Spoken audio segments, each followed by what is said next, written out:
अस्सलाम वालेकुम। अब हम बात करते हैं एमसीक्यू के डिटेल्ड सॉल्यूशन पे। इस एमसीक्यू में वो हमसे एवरेज वेलोसिटी के बारे में पूछ रहा है एंड वी नो दैट के average velocity total displacement by total time होती है। जबकि उसने हमें जो इसमें टाइम इंटरवल्स दिए हैं उसने कहा है कि first time interval 1/3 of the total time है।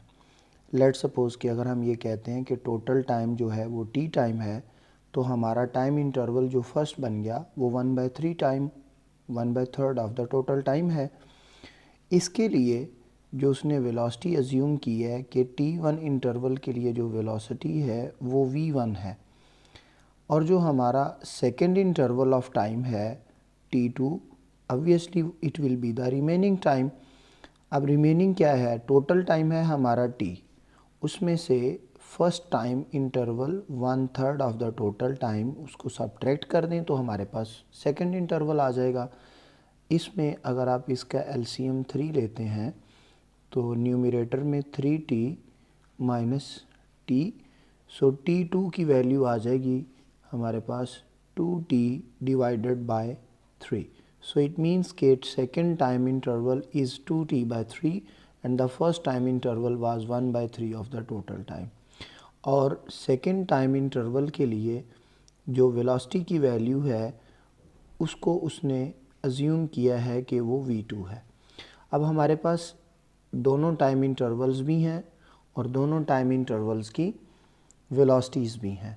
अब हम इससे इसकी टोटल डिस्प्लेसमेंट कैलकुलेट कर सकते हैं। मीन्स के अगर मैं फॉर टाइम इंटरवल t1 के लिए डिस्प्लेसमेंट काउंट करना चाहता हूँ तो d1 displacement it will be equivalent to the velocity of the first time interval multiply by the time of the first interval. First की वेलोसिटी को तो v1 ही कहा गया है, लेकिन उसकी जो टाइम इंटरवल की वैल्यू है वो 1/3 ऑफ द टोटल टाइम है। तो ये हमारे पास फर्स्ट टाइम इंटरवल की डिस्प्लेसमेंट आ गई। सिमिलरली अगर आप सेकेंड टाइम इंटरवल के लिए सॉल्व करते हैं तो इसी तरह से आपके पास d2 की वैल्यू जो बनेगी it will B v2 multiply by second time interval t2। अब अगर आप इसकी वैल्यू यहाँ पर सब्स्टिट्यूट करते हैं तो it will become 2t divided by 3। अब ये हमारे पास d2 की वैल्यू भी बन गई। इससे हम टोटल डिस्प्लेसमेंट निकाल सकते हैं। तो अगर आप इसके लिए टोटल डिस्प्लेसमेंट मालूम करेंगे तो यकीनन आपके पास d1 प्लस d2, d1 की वैल्यू कितनी है जी? वो है हमारे पास v1 इंटू t/3, और d2 की वैल्यू कितनी है जो हमने ऑलरेडी कैलकुलेट कर ली है v2 into 2t divided by 3। अब ये हमारे पास टोटल डिस्प्लेसमेंट आ गई है। अगर हम ये वाली वैल्यू इधर प्लग इन करें तो हमारे पास एमसीक्यू का फाइनल आंसर आ जाएगा which is v1 into t/3 plus v2 into 2t divided by 3 divided by total time जो कि t टाइम हमने कहा था।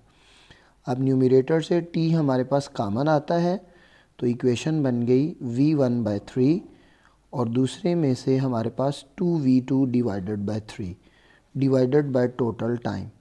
अब ये टाइम इस टाइम से कट जाएगा तो हमारा जो फाइनल आंसर है एवरेज वेलोसिटी का जो कि एमसीक्यू में गिवन है it is v1/3 2v2 divided by 3, that is the first option in MCQ जो कि करेक्ट ऑप्शन था।